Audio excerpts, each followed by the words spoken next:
নমস্কাৰ, সদায় আপোনালোকে আছামিজ থালিখন দেখাই আছে। আজি ৰেচিপি দেখাম ভেদাইলতাৰ জোলৰ। প্ৰথমতে কেৰাহীখনত তেল দি লৈছোঁ, তাতে জিৰা দি দিছোঁ। পিঁয়াজখিনি অকণমান ৰঙা পৰাত আদা নহৰু পেষ্ট এটা পিচি থৈছিলোঁ, সেই পেষ্টটো দি দিছোঁ আৰু পেষ্টটো লৰাই যেতিয়া অকণমান ৰঙচুৱা নিচিনা পৰিব পূৰা, তেতিয়া তাতে মছলা দি দিলোঁ। মছলা দিয়াৰ পিছত আপোনাৰ গোটেইখিনি ধুনীয়াকৈ মিলাই ল'ব লাগিব আৰু মিলাই লোৱাৰ পিছতে তাত আপোনাৰ অকণমান টাইম ঢাকি দিব লাগিব আৰু যেতিয়া আপোনাৰ ৰঙচুৱা বোলে তাত আমি ভেদাইলতাখিনি দি দিলোঁ।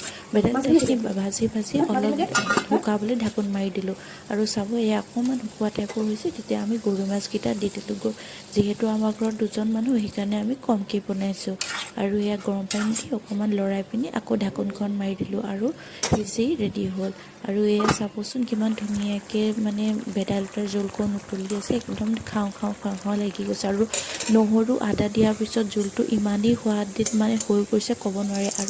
আৰু অলপ আছিলে যে ভেদাইলতা, সেয়া বৰ বনালোঁ। বৰটো আপোনাৰ বিৰাট টেষ্টি হৈছে আৰু ইমান মচমচীয়া হৈছে ন, একদম খাওঁ লাগি আছে। আপোনালোকেও এনেকুৱা ৰেচিপি কেতিয়াবা ট্ৰাই কৰিলে মোক জনাবচোন। আৰু হেল্থৰ কাৰণে বহুত ইম্পৰ্টেণ্ট হয় আৰু দেখিও ভাল লগা হৈছে। আৰু মোৰ এইটো বাতি আৰু আজি আমাৰ থালিখনি এয়াই। এনেদৰে আজি আমি ৰাতিপুৱাৰ সাজটো এনেদৰে খালোঁ। লগত আছিলে জাতিলাওৰ জোল, জাতিলাও বিলাহী গৰৈ মাছৰ। এয়া হৈছে ভেদাইলতাৰ আৰু মাছৰ জোলকণ। আৰু লগতে আপোনাৰ পকৰাখিনি আছিলে যে, এইখিনি পকৰীখিনি আৰু অমিতা পিটিকা অকণমান লৈ লৈছোঁ, যিহেতু লাগেই মানে। আৰু এয়া হৈছে চাটনি আৰু লগতে ভোট জলকীয়া এটা লৈ লৈছোঁ। কাৰণ জলকীয়া ছোৱালীজনী সৰু হৈ আছে কাৰণে তাই জলকীয়া ক'তো খাব নোৱাৰে, তাইৰ কাৰণে ভেদাইলতাত আমি জলকীয়া দিয়া নাই, সেইবাবে জলকীয়া